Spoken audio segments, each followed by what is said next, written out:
Kita akan mengambil waktu untuk bersaat teduh sejenak. Hari ini adalah kita mengingat pencurahan Roh Kudus. Dan kita percaya, yakin pada saat ini Roh Kudus hadir di tengah-tengah kita. Roh Kudus bersama-sama dengan kita. Roh Kudus hadir di tempat ini. Roh Kudus juga hadir di rumah Bapak, Ibu, dan saudara semuanya.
Bapa di surga, pagi hari ini kami bersyukur boleh masuk dalam rangkaian ibadah kami. Kami boleh memuji, menyembah, memuliakan Tuhan. Suci sucikan dan kuduskanlah kami sekalian. Kuasailah kami dengan kuasa Roh-Mu yang kudus, sehingga kami boleh mempersembahkan yang terbaik bagi Tuhan, dan kami semua diberkati oleh Tuhan, baik yang ada di gereja maupun jemaat yang ada di rumah. Semuanya kami serahkan rangkaian ibadah kami dari awal, pertengahan hingga akhir, di dalam nama-Mu yang kudus, Tuhan kami Yesus Kristus. Haleluya. Amin. Jemaat silakan duduk kembali. Kita akan membaca nats firman Tuhan yang terdapat di dalam Kisah Para Rasul. Kisah Para Rasul pasal 2 ayat 1 sampai yang ke-13. Saya akan membaca ayat yang pertama, nanti jemaat akan membaca ayat yang kedua dan seterusnya. Jemaat masih berdiri untuk mengerti firman Tuhan pada pagi hari ini. Pentakosta. Ketika tiba hari Pentakosta, semua orang percaya berkumpul di satu tempat. Tiba-tiba terdengar dari langit suatu bunyi seperti tiupan angin keras yang memenuhi seluruh di mana mereka duduk. Dan tampaklah kepada mereka lidah-lidah seperti nyala api yang berterbangan dan hinggap pada mereka masing-masing. Maka keluar mereka dengan Roh Kudus, lalu mereka mulai berkata-kata dalam bahasa-bahasa lain, seperti yang diberikan oleh Roh itu kepada mereka untuk mengatakannya. Waktu itu di Yerusalem diam orang-orang Yahudi yang saleh dari segala bangsa di bawah kolong langit. Ketika turun bunyi itu, berkerumunlah orang banyak. Mereka bingung karena mereka masing-masing mendengar rasa-rasa itu berkata-kata dalam bahasa mereka sendiri. Mereka semua tercengang-cengang dan heran, lalu berkata, bukankah mereka semua yang berkata-kata itu orang Galilea? Bagaimana mungkin kita masing-masing mendengar mereka berkata-kata dalam bahasa kita sendiri, yaitu bahasa yang kita pakai di negeri asal kita. Kita orang Partia, Media, Elam, penduduk Mesopotamia, Yudea dan Kapadokia, Pontus dan Asia, India dan Pamfilia, Mesir dan daerah-daerah Libya yang berdekatan dengan Kirene, pendatang-pendatang dari Roma. baik orang Yahudi maupun penganut agama Yahudi, orang Kreta dan orang Arab, kita mendengar mereka berkata-kata dalam bahasa kita sendiri tentang perbuatan-perbuatan besar yang dilakukan Allah. Mereka semuanya tercengang-cengang dan sasak termangu-mangu sambil berkata seorang kepada yang lain, apakah artinya ini? Bersama-sama, tetapi orang lain menyindir, mereka sudah mabuk oleh anggur manis. Amin. Jemaat yang dikasihi oleh Tuhan, silakan duduk kembali. Kita bersyukur pada saat ini begitu luar biasa dalam kehidupan kita, walaupun banyak tantangan dan beberapa bulan ini kita terus beribadah di rumah kita masing-masing, hingga sampai pada saat kita saat ini memperingati pencurahan Roh Kudus, masih kita berada di rumah, tidak mengurangi sukacita kita karena Roh Kudus hadir dalam kehidupan kita dimanapun kita berada. Sampaikan mungkin bukan salam kanan kiri, tetapi senyuman yang manis pada Bapak, Ibu, Mama, Papa, adik-adik dan juga anak-anak semuanya, sebelum kita terus memuji dan memuliakan nama Tuhan. Roh Kudus tercurah di tempat ini karena Dia mengurapi, dan urapannya yang ajaib itu memulihkan rumahnya. Dan Roh Kudus juga tercurah di rumah Bapak Ibu semuanya pada saat ini, di mana kita semua sedang memuji dan memuliakan nama Dia. Haleluya.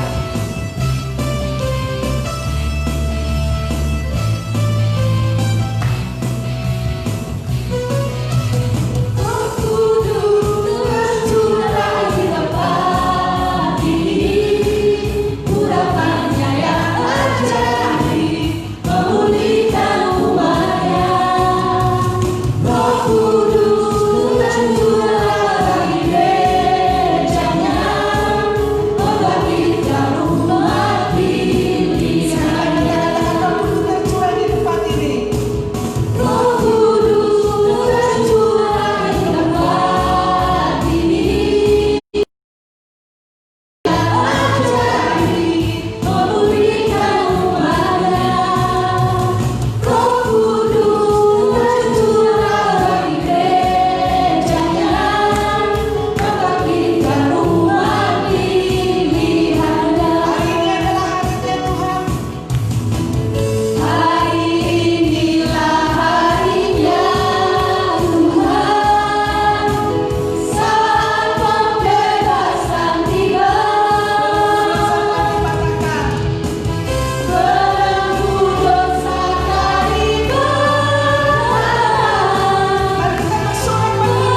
untuk wabah virus corona ini, dan kita akan berdoa juga untuk masuk di dalam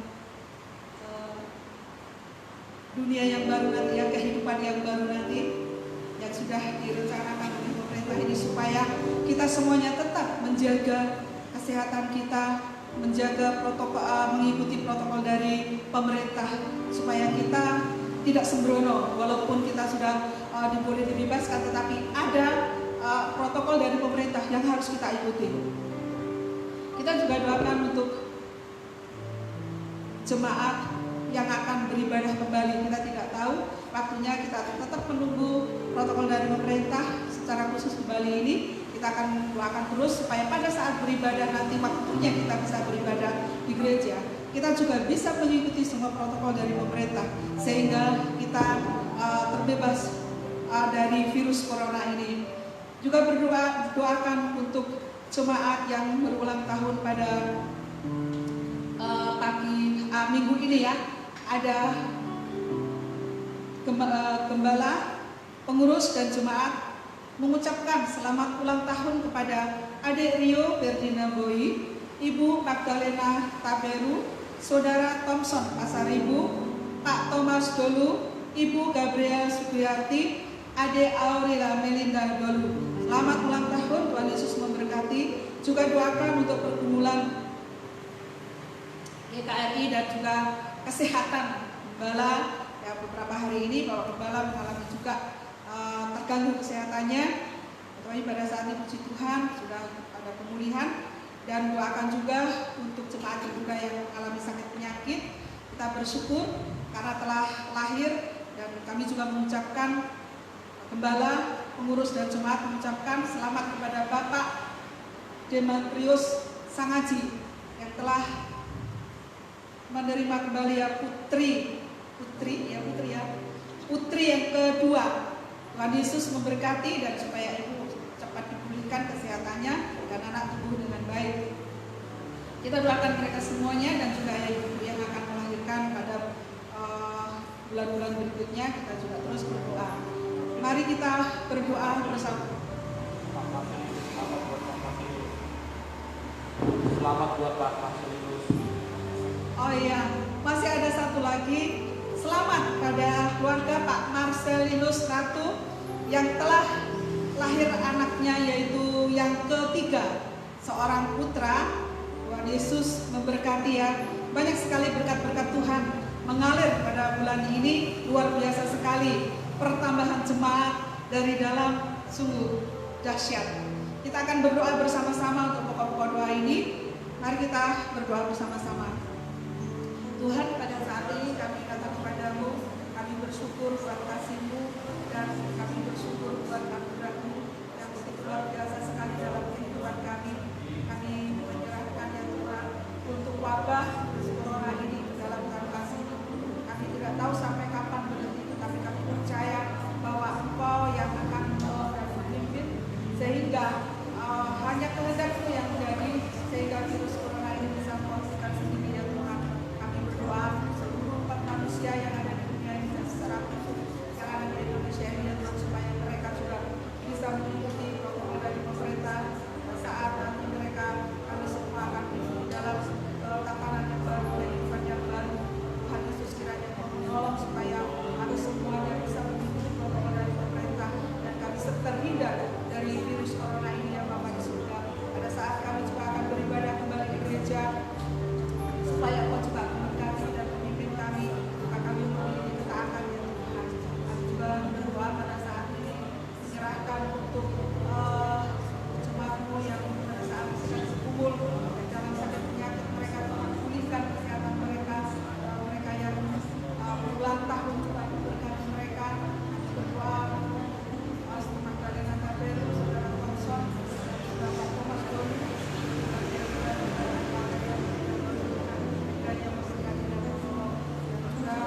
dan terus kesehatan agama, yaitu Bapak Gembala yang Bapak di surga, kita menyerahkan seluruh kehidupan kami bersama-sama. Bapa di surga, kami bersyukur, kami boleh menikmati anugerah Tuhan dari hari ke saat ini. Syukur bersama seluruh sidang jemaat, Tuhan juga tolong memberkati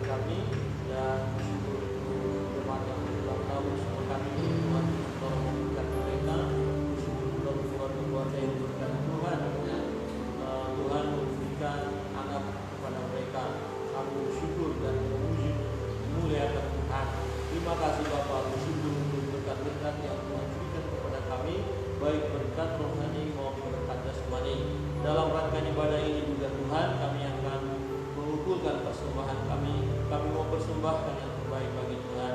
Berkati setiap persembahan anak-anak-Mu, baik persembahan kolektif mereka, persepuluhan mereka, janji manti pembangunan gereja, dan bahkan hidup kami ini kami persembahkan sebagai persembahan yang hidup, yang kudus, yang berkenan kepada Tuhan. Terpujilah Engkau Bapa, kami menaikkan doa permohonan kami dan persembahan kami kepada Bapa di surga di dalam nama Yesus Kristus Tuhan. Amin. Amin. Kita akan memberikan ungkapan syukur kita. Kita pujikan pujian ada satu sobatku yang setia. Kita memiliki sobat yang setia, hanya Yesus Kristus sobat kita.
Hari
penyertaan-Mu dalam hidup kami. Dan saat ini juga kami bersyukur Kau izinkan kami untuk menikmati firman-Mu. Kami akan membaca dan merenungkan kebenaran firman-Mu. Tuhan, berbicaralah kepada kami pribadi lepas pribadi. Kuasai kami Tuhan, Roh yang kudus yang memberikan pencerahan bagi kami sehingga kami boleh mengerti firman, menerima firman dengan sukacita dan menjadi pelaku firman. Berkatilah hamba-Mu yang penuh dengan keterbatasan ini, pakai hamba untuk menyampaikan isi hati-Mu. Terpujilah Engkau Bapa, di dalam nama Yesus Kristus Tuhan kami berdoa. Haleluya, amin. Shalom, Bapak Ibu Saudara yang terkasih dalam Tuhan yang ada di rumah, shalom. Ya, hari ini kita bersyukur kemurahan Tuhan, atas kasih Tuhan kita bisa beribadah, ya. Ada kesempatan yang Allah berikan kepada kita untuk beribadah kepada Dia, kepada Allah yang kudus. Saudara yang terkasih dalam Tuhan, tema kita hari ini saya beri adalah, ya, saudara yang terkasih dalam Tuhan, tema kita adalah bagimu dan anak-anakmu serta bagi orang yang masih jauh janji itu.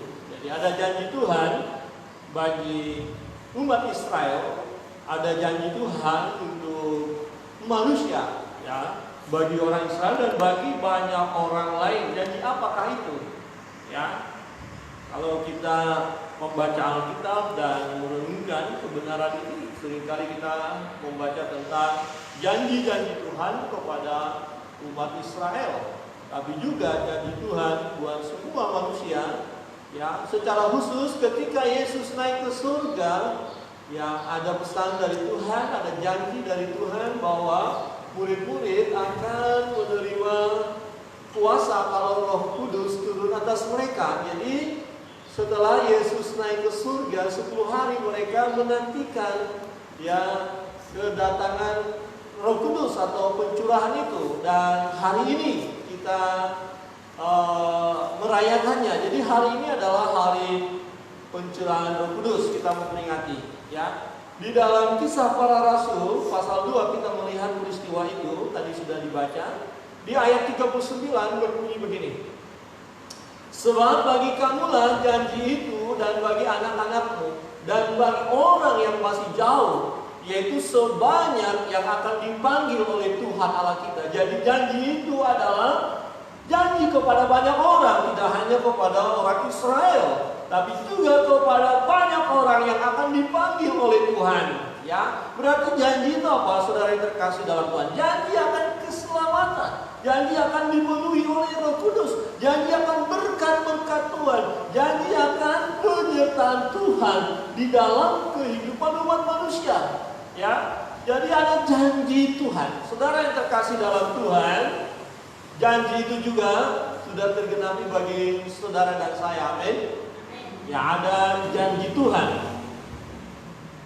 Ya, janji Tuhan sudah digenapi bagi kita. Saudara yang terkasih dalam Tuhan, ya, hari ini kita memperingati hari Pentakosta. Apa itu Pentakosta? Ya, hari ke-50 setelah Yesus bangkit dari antara orang mati. Ya, bangkit. Setelah Yesus bangkit selama 40 hari, ya, dia masih menampakkan diri kepada murid-murid. Kemudian dia naik ke surga, dan 10 hari setelah itu baru pencurahan Roh Kudus. Jadi hari Pentakosta adalah hari pencurahan Roh Kudus. Ya, dan hari Pentakosta yang kita peringati, yang dialami oleh rasul-rasul dan murid-murid Tuhan waktu itu adalah penggenapan nubuat dari Nabi Yoel, ya, penggenapan nubuat dari Nabi Yoel. Pentakosta, hari yang dinantikan oleh murid-murid. Jadi mereka harus menunggu.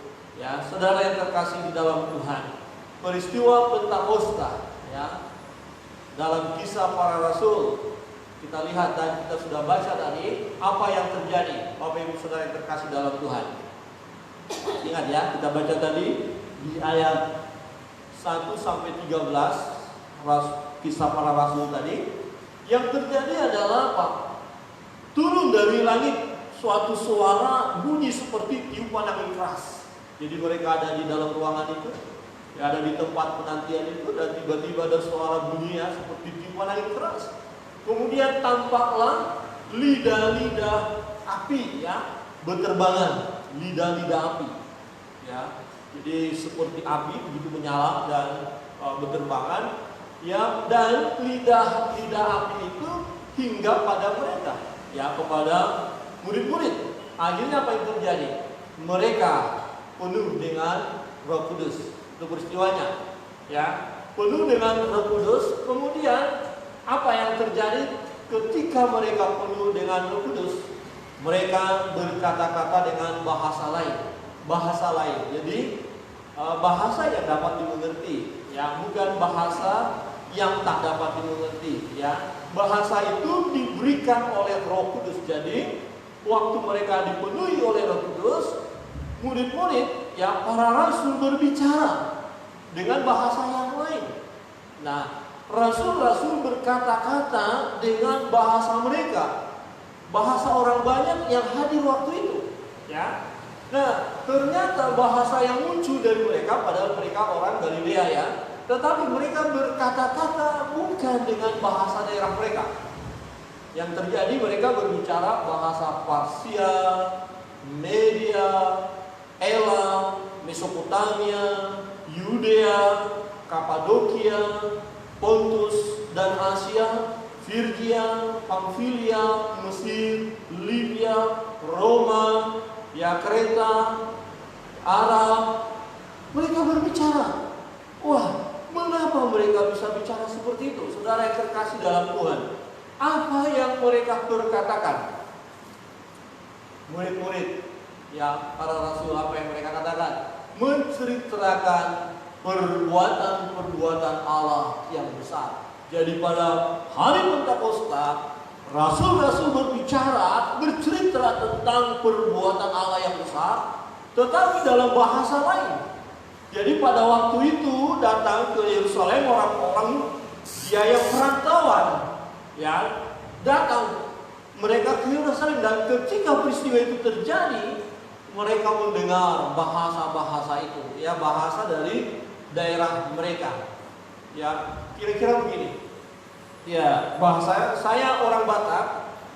Kalau saya berbicara bahasa Batak itu biasa, bukan mengagetkan itu. Tetapi kalau tiba-tiba saya bisa bahasa Timur, belum pernah saya pelajari dan Ibu Nia mengerti, kok Pak Pendeta khotbah bahasa Timur? Seperti itu kira-kira. Jadi Ibu Nia ada di sini dan mengerti. Tiba-tiba saya bahasa Ambon. Ibu Ros bisa mengerti. Betul ya Bu ya? Loh, kok Pak Pendeta bisa bahasa Ambon? Padahal Pak Pendeta belum pernah ke Ambon. Jadi seperti itu. Orang-orang lain yang hadir mendengar mereka. Nah, apa yang terjadi? Orang banyak tercengang dan bertanya, apakah artinya ini? Wah, kok bisa kira-kira begitu. Tetapi kita lihat, saudara yang terkasih dalam Tuhan, ada juga orang yang menyindir mereka. Berkata begitu, mereka sedang mabuk oleh anggur manis. Kok bicara seperti itu, bahasa-bahasa lain, jangan-jangan mereka itu sedang mabuk. Saudara yang terkasih dalam Tuhan, kita melihat Petrus tampil.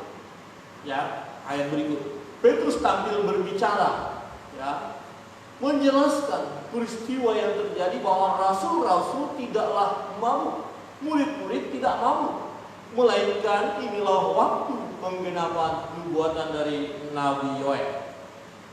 Penggenapan dari Nabi Yoel di ayat 16. Mari kita baca bersama-sama ayat 16. 1, 2, 3.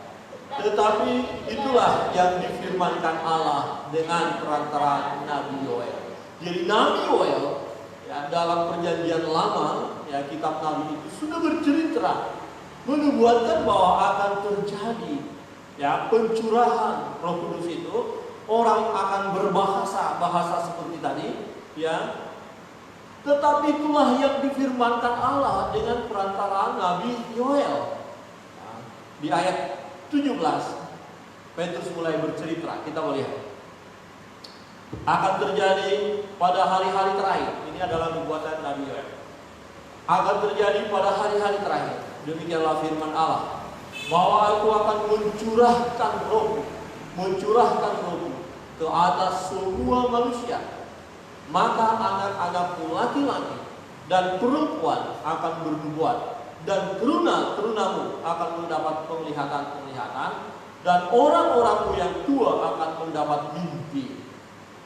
Ya, Nabi Yoel sudah menceritakan sebelumnya, mengatakan bahwa akan terjadi hal seperti ini. Ya, juga ke atas hamba-hambaku laki-laki, dikatakan juga ke atas hamba-hambaku laki-laki dan perempuan akan kucurahkan rohku pada hari-hari itu, dan mereka akan bernubuat. Dan Aku akan mengadakan mujizat-mujizat di atas, di langit, dan tanda-tanda di bawah bumi, darah dan asap, darah dan api, dan gumpalan-gumpalan asap. Ayat 19, ya. Kemudian ayat 20 berkata, matahari akan berubah menjadi gelap gulita, dan bulan menjadi darah. Ya. Bulan menjadi darah sebelum datangnya hari Tuhan, hari yang besar dan mulia itu. Ya. Petrus menjelaskan bahwa nubuat Yoel tentang pencurahan Roh Kudus terjadi pada waktu itu. Tetapi ayat 19 dan 20, ya, satu nubuat yang akan kita nantikan. Ya, peristiwa tentang datangnya hari Tuhan ini sedang kita nantikan. Tetapi tentang pencurahan Roh Kudus sudah terjadi. Dan yang menarik dari peristiwa itu di ayat 21. Kita baca bersama-sama ayat 21. 1, 2, 3. Dan barang siapa yang berseru kepada nama Tuhan akan diselamatkan. Saudara yang terkasih dalam Tuhan, dan barang siapa yang berseru kepada nama Tuhan akan diselamatkan. Saudara yang terkasih dalam Tuhan, pencurahan Roh Kudus terjadi. Ya, diberitakan tentang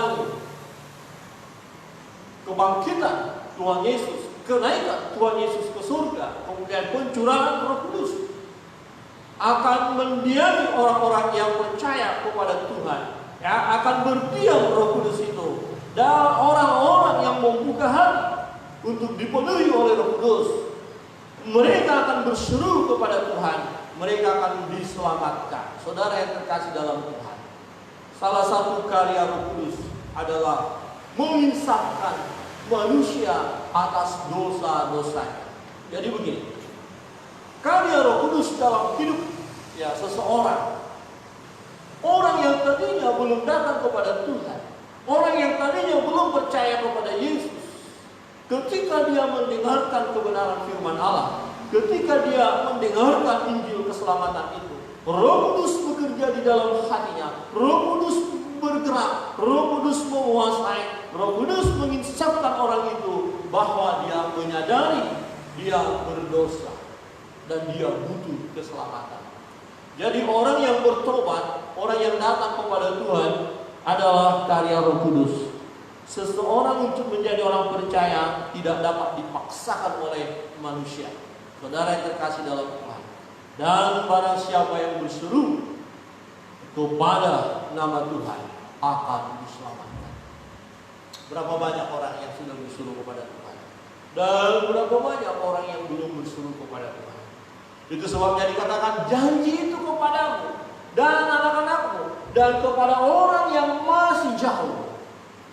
Jadi keselamatan bukan hanya untuk orang Israel, tetapi untuk umat manusia yang masih jauh, yang belum mendengar Injil. Suatu waktu mereka akan berseru kepada Tuhan dan mereka akan diselamatkan. Keselamatan itu juga janji buat orang-orang yang masih jauh. Jadi masih banyak suku-suku yang belum mendengar Injil. Sesungguhnya janji keselamatan itu juga berlaku buat mereka. Saudara yang terkasih dalam Tuhan, di ayat 22 kita melihat kebenaran firman Tuhan. Hai orang-orang Israel, dengarlah perkataan ini.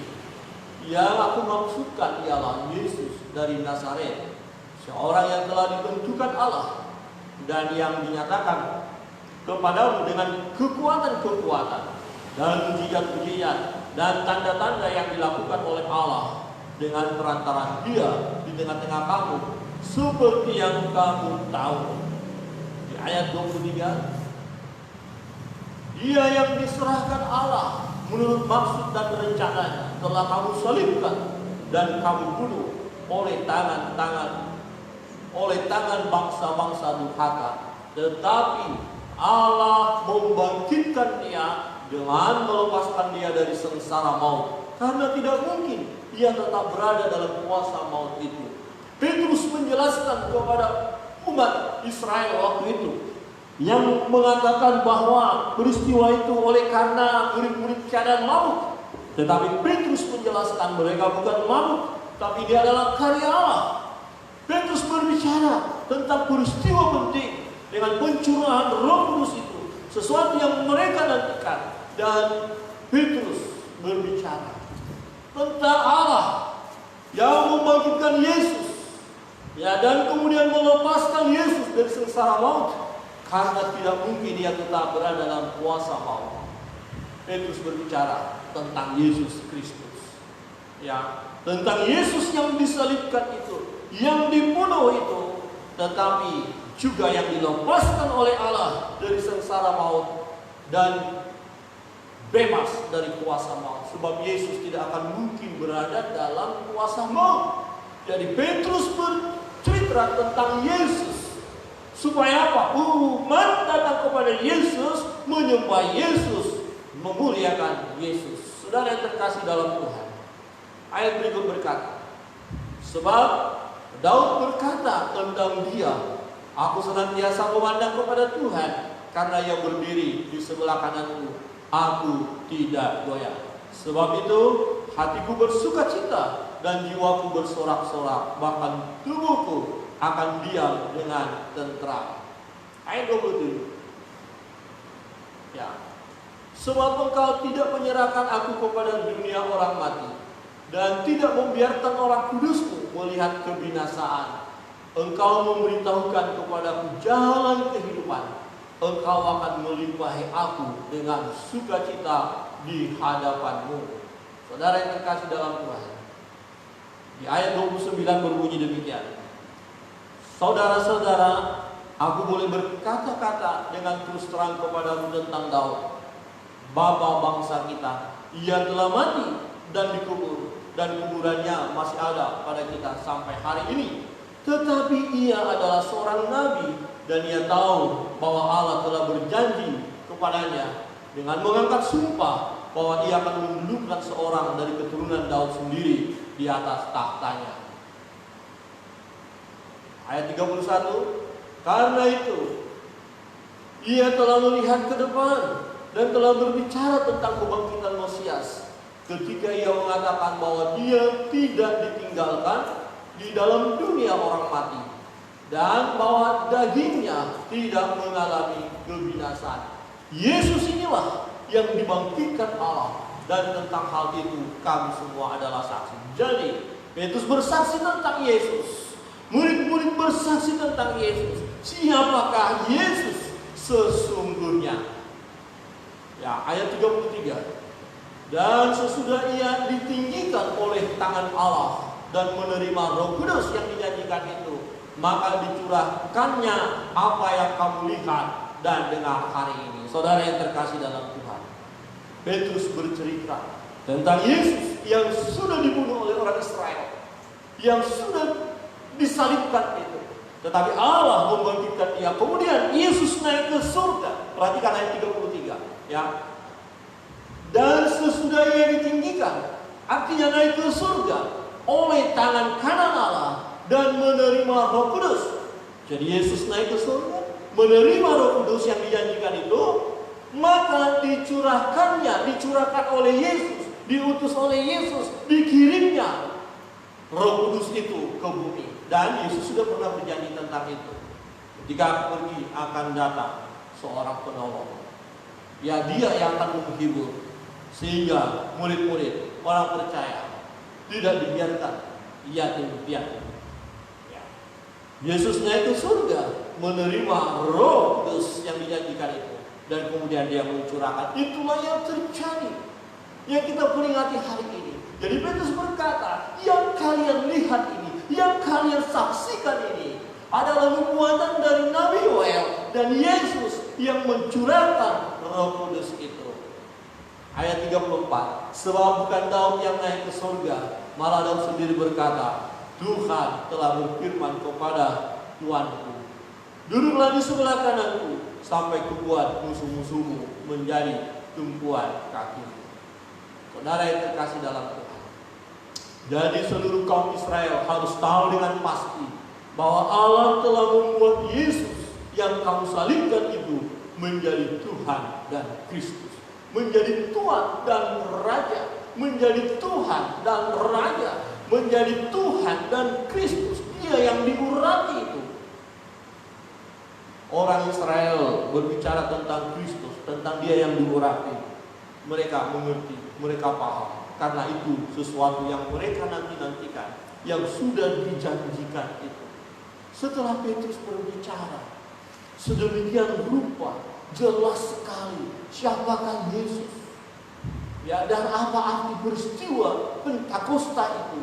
Maka ayat 37 berkata begini, ketika mereka mendengar hal itu, hati mereka sangat terharu. Artinya mereka tahu, mereka sadar siapakah Yesus yang sudah mereka salibkan itu. Lalu mereka bertanya kepada Petrus dan rasul-rasul yang lain, apakah yang harus kami perbuat, saudara-saudara? Ini yang penting. Ketika kita tahu tentang Yesus, Dia yang mati, yang bangkit naik ke surga, kemudian mencurahkan Roh Kudus. Kita tahu hal itu. Ya, satu pertanyaan yang penting dalam hidup ini, apa yang harus kami berbuat sehubungan dengan pencurahan Roh Kudus, sehubungan dengan karya Yesus Kristus di kayu salib itu, apa yang harus kita perbuat? Apa yang harus kita perbuat dalam hidup ini? Orang-orang yang mendengarkan Petrus berkhotbah, orang-orang yang mendengarkan Petrus menjelaskan siapakah Yesus dan apa arti pencurahan Roh Kudus yang terjadi saat itu. Mereka mendengar, kemudian mereka bertanya, apa yang harus kami perbuat? Apa jawab Petrus? Ini penting bagi kita, bagi Bapak Ibu Saudara sekalian. Di ayat 38, jawab Petrus kepada mereka, bertobatlah dan hendaklah kamu masing-masing memberi dirimu dibaptis dalam nama Yesus Kristus untuk pengampunan dosa, maka kamu akan menerima karunia Roh Kudus. Saudara yang terkasih dalam Tuhan, dalam perjalanan hidup kita, kita tahu tentang Yesus, kita tahu tentang pencurahan Roh Kudus. Apa yang harus kita perbuat dalam hidup ini? Mereka bertanya kepada Petrus, dan pertanyaan itu juga penting bagi kita. Dan jawaban Petrus adalah jawaban bagi kita. Apa yang harus kita lakukan? Bertobatlah. Banyak manusia saat ini yang belum bertobat. Hidupnya sesuai dengan keinginannya, sesuai dengan kemauannya, sesuai dengan apa katanya. Walaupun itu melawan kebenaran firman Tuhan, tetap saja melakukan apa yang dia anggap baik. Apa yang harus kita lakukan? Bertobatlah. Dunia saat ini perlu pertobatan ini. Kenapa? Karena manusia sedang berjalan dalam kehidupan dunia, keinginan kuasa kegelapan, terseret dengan penyembahan berhala. Ini yang terjadi. Saat ini dibutuhkan pertobatan yang sesungguhnya. Bertobat dari hal apa? Dari pikiran yang kotor, yang tidak benar, dari perkataan yang tidak baik, dari perbuatan yang jahat, dari tradisi-tradisi yang tidak benar, dari budaya yang tidak sesuai dengan firman Allah. Bertobat. Kalau kita sudah tahu kebenaran, kita tahu bahwa Yesus datang ke dunia untuk menyelamatkan setiap orang yang datang kepadanya dan mau mengikuti perkataan Tuhan, mau mengikuti perintah Tuhan, maka kita harus bertobat. Bertobat adalah seperti ini. Seringkali saya gambarkan, sepertinya kita tadi berjalan satu tujuan, Dan tujuan kita sesungguhnya maut, kematian. Karena kita tidak peduli tentang Tuhan, tidak peduli tentang firman Allah, tidak peduli tentang ibadah. Yang kita lakukan semaunya saya, semau gue, urusan-urusan saya, terserah saya. Tadinya kita berjalan sedemikian. Apakah itu dosa, apakah itu menghancurkan orang lain, kita nggak peduli. Yang penting saya mau melakukan seperti itu.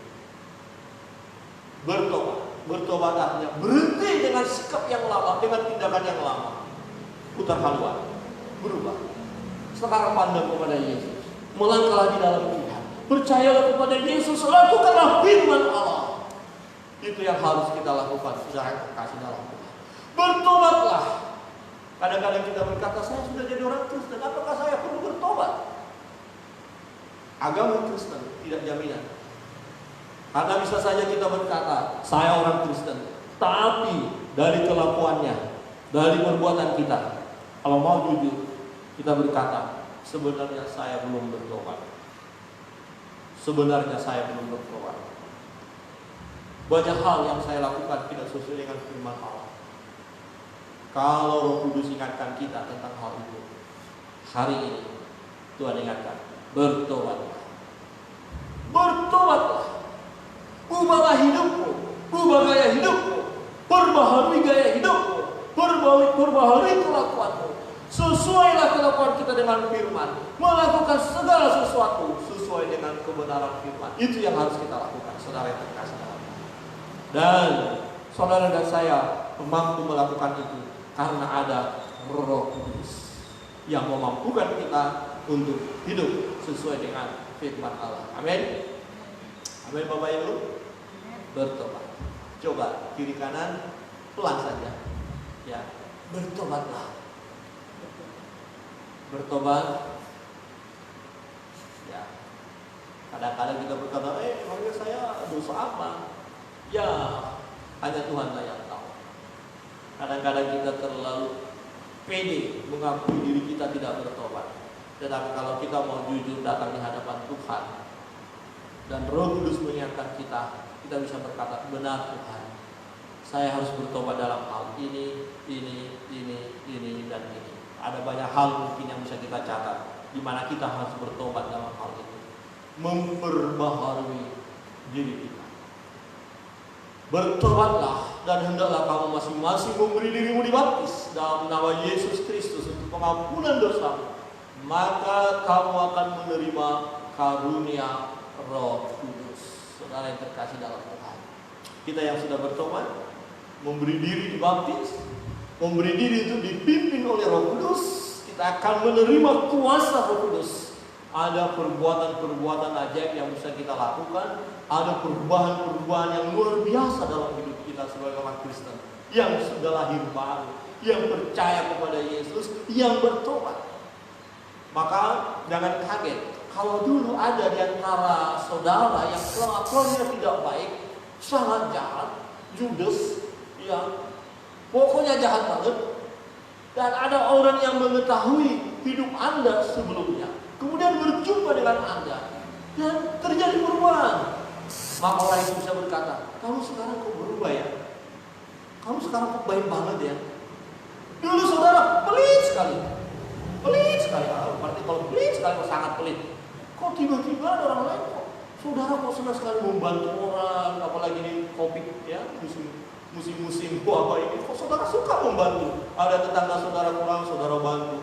Maka orang bilang, kok ibu itu suka bantu ya, kok bapak itu suka bantu ya. Kenapa? Dulu pelit sekali.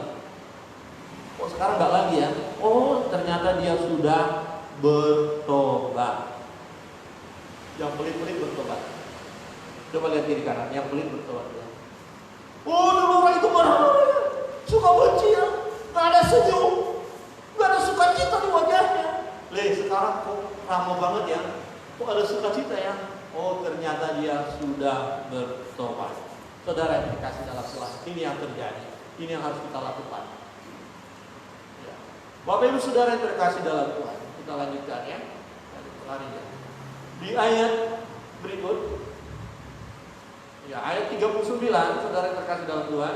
Sebab bagi kamulah janji itu, dan bagi anak-anakmu, dan bagi orang-orang yang masih jauh, yaitu sebanyak yang akan dipanggil oleh Tuhan. Jadi akan banyak orang-orang yang akan bertobat, akan banyak orang-orang yang akan mengalami pembaharuan hidup, akan banyak orang-orang yang memuliakan Tuhan, akan banyak orang yang bersorak-sorai di dalam Tuhan.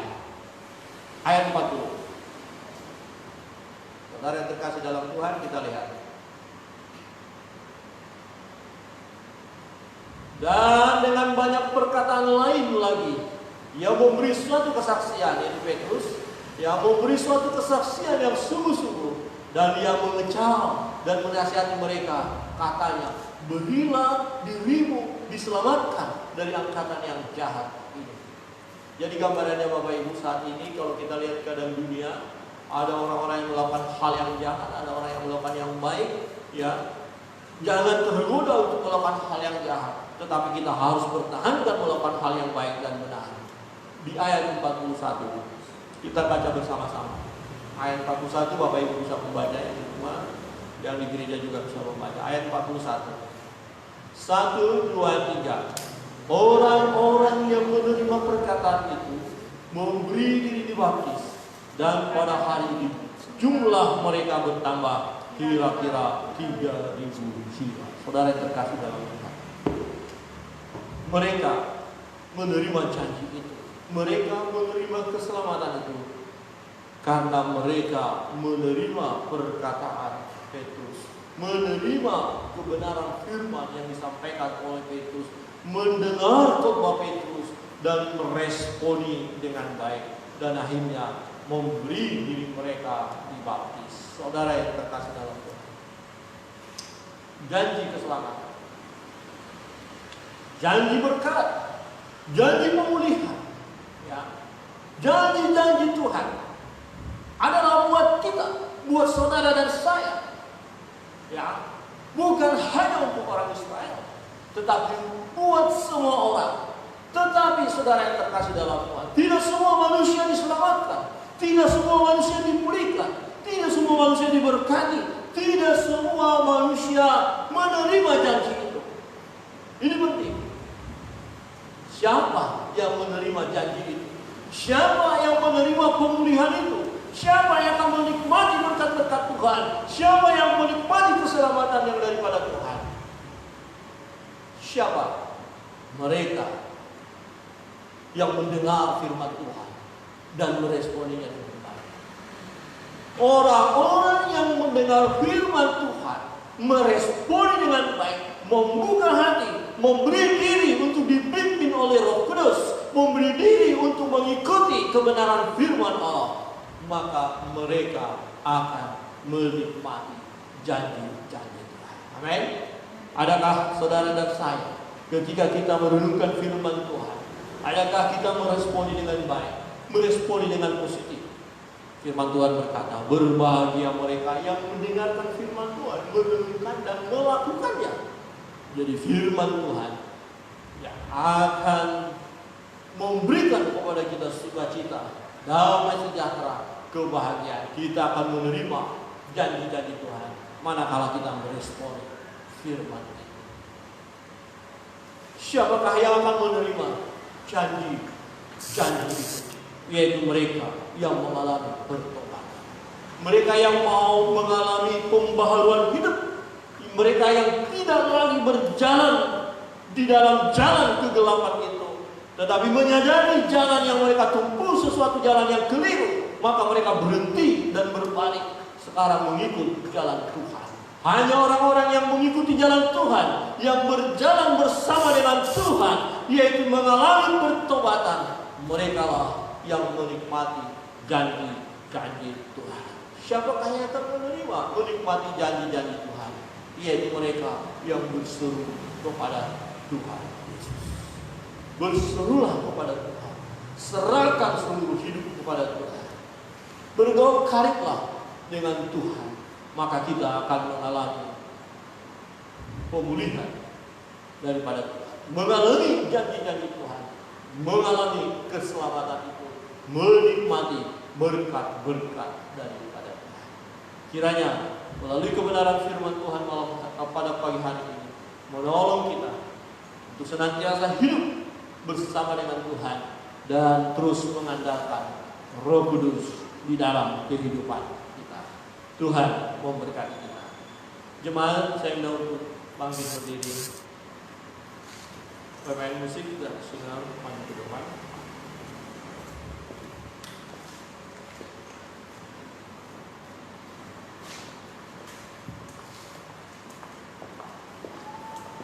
Kita akan nyanyikan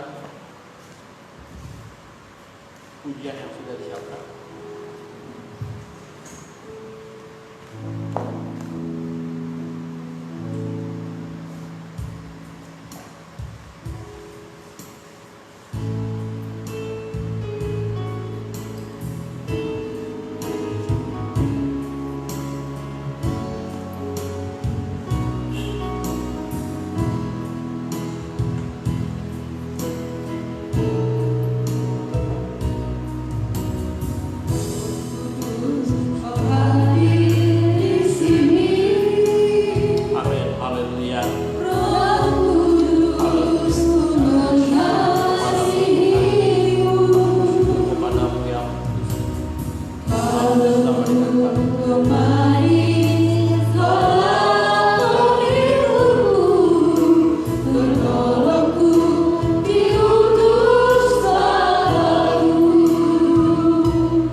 menerima Yesus sebagai Tuhan dan Juru Selamatnya secara pribadi, dia dipenuhi oleh Roh Kudus, dia didiami oleh Roh Kudus, dan di dalam dirinya berdiam Roh Kudus.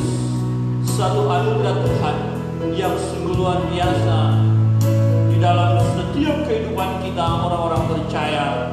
Bahkan Roh Kudus menjadi jaminan bagi kita, di mana keselamatan itu menjadi bagian dalam hidup kita. Janji itu bagi kita, dan setiap orang yang percaya kepada Yesus diselamatkan. Roh Kudus jaminannya. Roh Kudus tidak pernah meninggalkan orang-orang yang percaya. Roh Kudus tidak pernah membiarkan orang-orang percaya. Roh Kudus menghibur kita. Roh Kudus menguasai hidup kita. Roh Kudus menjaga kita. Roh Kudus menolong hidup kita. Bahkan Roh Kudus juga menyampaikan keluh kesah kita kepada Bapa di surga. Roh Kudus menyampaikan segala beban pergumulan kita kepada Allah Bapa di surga. Roh Kudus setia bersama dengan kita, dan setiap kita yang dipenuhi oleh Roh Kudus mengalami pembaharuan hidup. Mari jemaat yang dikasihi oleh Tuhan, datang kepada Tuhan. Janji itu bagi kita oleh karena kita percaya kepada Tuhan berseru di dalam nama Yesus. Janji itu bagi saudara dan saya yang membuka hati mendengar firman Allah dan menerima dengan penuh sukacita. Janji itu bagi kita oleh karena kita mau mengalami pembaharuan hidup, mau bertobat, mau sungguh-sungguh melangkah hanya di dalam Tuhan. Haleluya. Mari kita berdoa. Bapa di surga, kami sudah mendengarkan sabda-Mu. Kami bersyukur oleh karena Tuhan mencurahkan Roh Kudus bagi kami. Bagi kami setiap yang percaya kepada Yesus, berdiam Roh Tuhan, berdiam Roh Kudus yang menjadi jaminan bagi kami untuk kami menerima hidup yang kekal. Janji Tuhan, janji-janji Tuhan tergenapi di dalam kehidupan kami. Terpujilah Engkau Tuhan, meteraikan kebenaran firman bagi kami sekalian. Kuasai hati dan pikiran kami dengan kuasa Roh-Mu yang kudus. Jemaat yang dikasihi oleh Tuhan, arahkan hatimu kepada Tuhan. Angkat kedua tanganmu, pulanglah dan terimalah berkat dari Tuhan. Tuhan memberkati engkau dan melindungi engkau. Tuhan menyinari engkau dengan wajahnya dan memberi engkau kasih karunia. Tuhan menghadapkan wajahnya kepadamu dan memberi engkau damai sejahtera. Di dalam nama Allah Bapa, di dalam nama Tuhan Yesus Kristus, di dalam nama Allah Roh Kudus. Haleluya. Amin.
Ya, demikian untuk pengumuman kita bagi jemaat yang tidak dapat mengikuti ibadah pada jam 9 sampai sekarang, nanti bisa mengikuti ibadah tersendiri di rumah masing-masing dan link akan dibagikan.